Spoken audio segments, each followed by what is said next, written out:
Преди 2 дни децата на Черноморе, родени 1998 година, постигнаха невероятен успех, спечелвайки шампионската титла на България в своята възрастова група.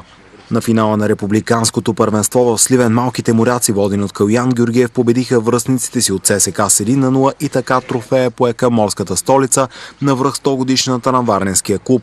Победният гол в финала срещу ЦСКА отбеляза головата машина на моряците Валентин Йосков с мощен диагонален шут в 63-та минута.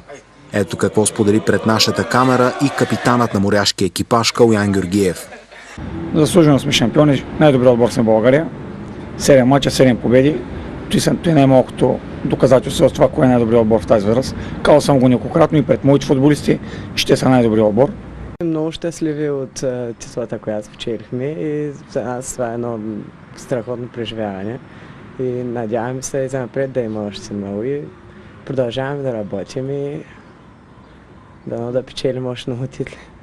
Вярвахте ли, че може да спечелите трофея? Да, още преди да почне републиканство ние се бяхме поставили за цел да играем най-малко с финал и да го спечелим, естествено, и успяхме. Пълните интервюта с Калоян Георгиев и някои от героите от шампионският отбор на Черноморе очаквайте тази неделя от 18 часа в обзорното спортно предаване Тайм Аут по телевизия Черноморе.